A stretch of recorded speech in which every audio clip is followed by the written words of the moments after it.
Assalamualaikum warahmatullahi wabarakatuh. Selamat malam. Perkenalkan, nama saya Sri Wahyuni, nomor NIM saya MA205004. Kampus di Triguna Gunung Putri, mata kuliah Manajemen Keuangan, dosen Bapak Sony Afiandono, SEMS. Saya akan menjelaskan biaya modal cost of capital. Apa yang dimaksud dengan modal? Modal adalah dana yang digunakan untuk membiayai penggandaan dan operasional suatu perusahaan. Dapat dilihat di sisi kanan neraca, hutang, saham biasa, saham preferen, dan laba ditahan. Komponen neraca ada dua, yaitu aktiva atau aset, pasiva atau kewajiban. Aktiva aset yaitu aktiva lancar, aktiva tetap. Aktiva tetap ada dua, yaitu aktiva tetap berwujud dan aktiva tetap tak berwujud. Pasif atau kewajiban, hutang. Hutang jangka ada dua, yaitu hutang jangka panjang dan hutang jangka pendek. Modal terdiri dari 4, yaitu hutang obligasi, saham preferen, saham biasa, dan laba ditahan. Saya akan melanjutkan apa yang dimaksud dengan biaya modal. Biaya modal yaitu biaya real yang harus dikeluarkan oleh perusahaan untuk memperoleh dana baik hutang, saham preferen, saham biasa maupun laba ditahan untuk menandai suatu investasi perusahaan. Manfaat mengetahui biaya modal yang pertama yaitu untuk menentukan proyek menguntungkan atau merugikan. Yang kedua, sebagai discounting faktor dalam menghitung present value atau aliran kas. Yang ketiga, regulasi perusahaan yang monopoli. Besar kecilnya biaya modal dipengaruhi oleh faktor-faktor sebagai berikut. Yang pertama, general economic condition atau kondisi ekonomi umum. Kondisi ekonomi akan mempengaruhi tingkat pengembalian bebas risiko karena investor mempertimbangkan risiko dalam investasi sehingga perlu menghitungkan kondisi ekonomi. Yang kedua, operating atau financing decision atau keputusan investasi dan pembelanjaan. Bila perusahaan menginvestasikan dananya yang banyak berasal dari utang dan saham preferen pada investasi yang memiliki risiko tinggi, pemegang saham atau pemilik dana akan menuntut tingkat pengembalian yang tinggi. Hal ini berakibat pada biaya modal yang ditanggung perusahaan akan semakin tinggi. Yang ketiga, amount of financing atau jumlah pembelanjaan. Apabila permintaan terhadap dana meningkat cepat akan berakibat pada semakin tingginya biaya modal yang akan dikeluarkan perusahaan. Konsep biaya modal yaitu merupakan biaya peluang dan penggunaan dana untuk investasi dalam proyek baru. Yang kedua, tingkat pengembalian investasi perusahaan harus memperhatikan investasi dengan tujuan menemukan tingkat pengembalian investasi perusahaan investor. Yang ketiga, biaya modal dapat diukur dengan rate of return minimum dan investasi baru yang dikeluarkan perusahaan dengan asumsi bahwa tingkat risiko dari investasi baru sama dengan risiko dari aktiva yang dimiliki saat ini. Biaya modal. Untuk memperoleh cost of capital, perlu dilakukan perhitungan masing-masing sumber dana dan biaya modal rata-rata dari keseluruhan dana yang dipergunakan. Biaya-biaya modal tersebut yaitu A. Biaya hutang atau obligasi, B. Biaya saham preferen, C. Biaya saham biasa, D. Biaya laba ditahan, E. Biaya modal rata-rata tertimbang atau weighted average cost of capital atau WACC.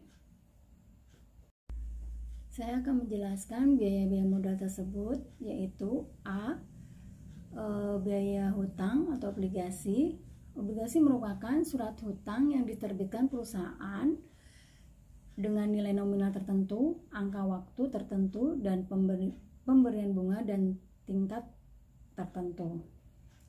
Ini adalah biaya obligasi, di mana C adalah tingkatan bunga, F nilai nominal, P nilai jual, dan N umur obligasi. Yang B, biaya saham preferen. Saham preferen adalah saham yang memiliki karakteristik kombinasi antara utang dan modal sendiri. Salah satunya ciri dari saham preferen adalah adanya penghasilan tetap berupa dividen bagi pemegang saham. Ini adalah rumusnya. D ada dividen, PN ada penerima bersih. Yang C adalah biaya saham biasa. Saham biasa merupakan surat bukti kepemilikan perusahaan yang tidak mempunyai hak-hak istimewa seperti saham preferen. Dividen dibayarkan bila perusahaan mendapat laba, maka pembayaran dividen diharapkan selalu meningkat tiap tahunnya. Ini adalah rumusnya. D. Dividen dibayarkan, P. Harga pasar, G. Pertumbuhan dividen. D. Biaya laba ditahan. Biaya akan lebih mudah dihitung laba ditahan selama periode yang berjalan dengan menggunakan angka-angka dari laporan resmi untuk mengetahui jumlah laba ditahan pada tanggal tertentu, laba bersih, dan dividen yang sudah dibayar. Untuk menghitung laba ditahan dengan rumus sebagai berikut. Laba bersih dikurangi dividen yang dibayarkan sama dengan laba ditahan. Saya akan melanjutkan yang E, yaitu biaya modal rata-rata tertimbang atau weighted average cost of capital, bisa disebut juga WACC. Untuk rumus WACC yaitu WD dikali KD dalam kurung 1 dikurangin T di tutup kurung ditambah WP dikali KP ditambah WC dikali KC, di mana WD adalah bobot yakni porsi hutang dalam target struktur modal perusahaan. WP adalah bobot yakni porsi saham preferen dalam target modal perusahaan. WC adalah bobot yakni porsi ekuitas saham dalam target struktur modal perusahaan. KD biaya hutang, KP biaya saham preferen, KC biaya ekuitas saham biasa, T biaya pajak perusahaan. Selanjutnya biaya modal rata-rata atau timbang. Saya akan mengambil salah satu contoh yaitu weighted average cost of capital atau WACC. Contohnya di sini target struktur modal PT Agung Jaya adalah sebagai berikut. Hutang obligasi sebesar 350 juta, presentasinya 48,28%. Saham preferennya adalah 260 juta, presentasinya 35,86%. Untuk ekuitas saham biasanya sebesar 115 juta, presentasinya 15,86%. Jumlah total semuanya yaitu sebesar 725 juta, presentasinya 100%. Biaya hutang sebelum pajak 17%, biaya saham preferennya 10,85%, serta biaya ekuitasnya saham biasa sama dengan 18,75%, dan tarif pajak perusahaan 40%. Dari data tersebut hitunglah WACC perusahaan. Jawabannya yaitu WACC sama dengan WD dikali KD dalam kurung 1 dikurangin T dalam kurung ditambah WP dikali KP ditambah WC dikali KC.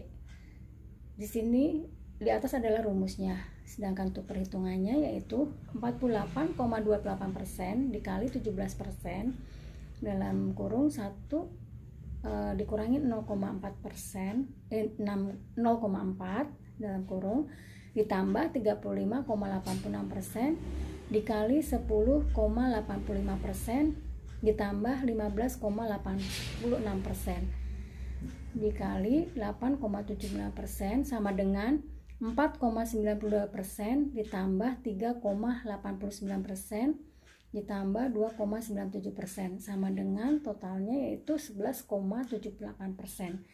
Jadi WACC-nya perusahaan adalah 11,78%. Demikianlah penjelasan ini. Mohon maaf sebelumnya kalau ada salah kata, mohon dimaafkan, dan terima kasih. Selamat malam. Wassalamualaikum warahmatullahi wabarakatuh.